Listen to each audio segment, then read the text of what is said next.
À mon avis, il faut toujours s'intéresser aux droits de l'homme, parce que les droits de l'homme sont toujours menacés.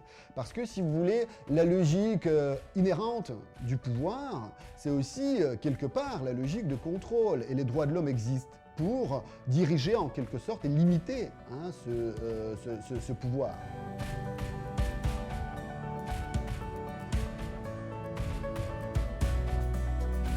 Donc, le prix Sakharov s'appelle officiellement le prix Sakharov pour la liberté de l'esprit.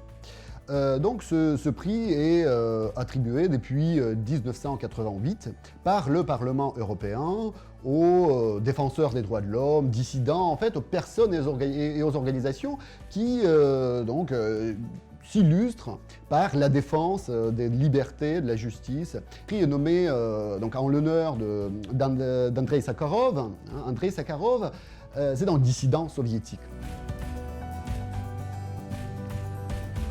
Cette année, le prix Sakharov a été donc attribué à l'opposition démocratique du Bélarus, c'est-à-dire en mouvement de contestation. Un mouvement de rue, parce que l'opposition au Parlement biélorusse n'existe pas plus ou moins depuis le début des années 2000, puisque voilà, les élections sont truquées de toute manière. Et donc l'opposition démocratique du Bélarus a eu cet honneur cette année, non pas par hasard, parce que les dernières élections, façon de dire, présidentielles, ont eu lieu au Bélarus le 8 août dernier, et ces élections ont été marquées par les fraudes massives, par les fraudes systématiques et massives, et il y a eu de grands mouvements de contestation, de rue notamment, qui ont commencé tout de suite après. Cette année, c'était l'ampleur du mouvement, c'était l'échelle du mouvement qui était quand même sans précédent. Il y a eu d'abord de très grandes marches, de très grands défilés, tous les dimanches, où on pouvait voir plus de 100 000 personnes qui défilaient.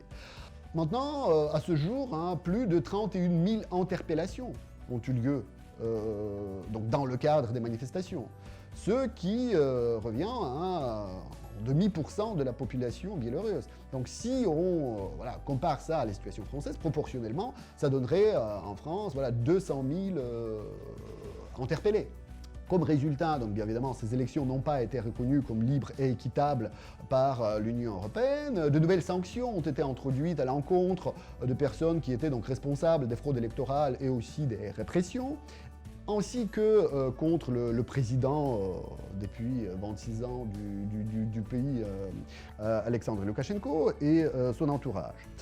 Et donc le fait que le prix Sakharov a été cette année attribué à l'opposition démocratique biélorusse est un signe fort du soutien du monde occidental, de l'Europe occidentale, de l'Union européenne, à la cause de la démocratie au Bélarus. C'est quelque chose qui est important parce que ça, symboliquement, ça permet d'entretenir la motivation, de marquer son soutien, de montrer aussi aux personnes qui manifestent au Bélarus qu'elles ne sont pas seules.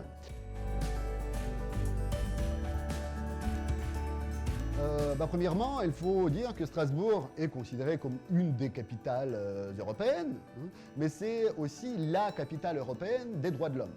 Parce que c'est à Strasbourg que siège le Conseil de l'Europe, sa Cour européenne des droits de l'homme, qui sont quand même les institutions les plus importantes en Europe pour la défense des droits de l'homme. Et c'est aussi qu'à Strasbourg qu'ont lieu la cérémonie de remise de 2 prix donc, de défense de droits de l'homme les plus prestigieux en Europe, qui sont donc le prix Sakharov par le Parlement européen et le prix Václav Havel par l'Assemblée parlementaire du Conseil de l'Europe.